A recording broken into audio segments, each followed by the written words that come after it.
Task मैं complete कर भी लेता हूँ और फाइनली मैं सोने की चिड़िया मावेश को देख के अपने बिजनेस के लिए निकल पड़ता हूँ। तो मेरे दिन की शुरुआत होती है किराने के ऑर्डर देने से। पर किराना लेते लेते भी मेरे दिमाग में सिर्फ एक ही बात चल रही थी, जो कि थी मेरे नए बिजनेस को लेके। तो ये सब खत्म होते हुए मैं तुरंत अपनी गाड़ी की तरफ भागा, गाड़ी के अंदर बैठा, उसे तुरंत स्टार्ट करके मैं सीधा निकल पड़ा अपने नए शोरूम की तरफ। मैं इस बात का पूरा अच्छे से ध्यान रख रहा था कि पिछली बार की जैसी मैं कोई फिजूल खर्ची ना करूँ, इसलिए मैंने अपनी गाड़ी चेंज न करते हुए अभी मैं ऑल्टो चला रहा हूँ। और फाइनली 2 घंटे ड्राइव करने के बाद मैं पहुंच जाता हूँ अपने शोरूम की तरफ। और मैंने आपसे पूछा था कि मुझे अपना बिजनेस बढ़ाने के लिए क्या करना चाहिए, और वो सारे कमेंट्स पढ़ने के बाद आखिरकार मैंने अपने डीलरशिप को नेक्स्ट लेवल पे अपग्रेड करवा लिया था। और ये डीलरशिप अब कोई मामूली डीलरशिप नहीं थी, मैंने इसमें काफी सारे कार्स को खरीद लिया था और ये सारे के सारे कार्स स्टोर किए हुए गाड़ियां थे। यहाँ पे मैंने पुराने गाड़ियों को खरीद के बबलू मैकेनिक से रिस्टोर करवा के बिल्कुल नया जैसे कर दिया था।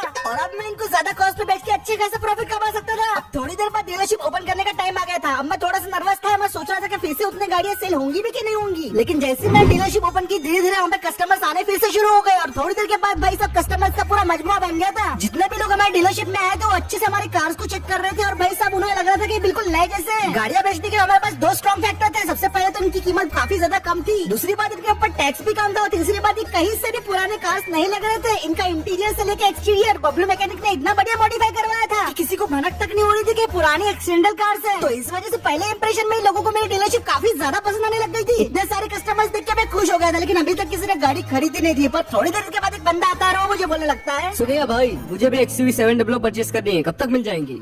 और ये हमारा आज का पहला कस्टमर बन गया था। लेकिन मुझे नहीं पता था कि ये बंदा मेरे लिए इतना लकी रहेगा, क्योंकि जैसे ही मैंने इसे गाड़ी बेची उसके सिर्फ और सिर्फ 2 घंटे के बाद मेरी सारी की सारी गाड़ियां बिक गई। मेरा लिटरली शोरूम जो 2 घंटे पहले भरा हुआ था वो सारा के सारा खाली हो गया और मैंने लगभग एक ही दिन में 1 करोड़ से ज्यादा का प्रॉफिट कमा लिया था। और फिर क्या था, मेरी डीलरशिप तो भाई वायरल होना शुरू हो गई। अब भाई ना जाने कहां से इतने सारे लोग आ गए कि मेरी डीलरशिप के लिए अब लाइन लग गई थी। मैंने अपनी पूरी जिंदगी में इतनी लंबी लाइन किसी भी डीलरशिप में नहीं देखी थी। और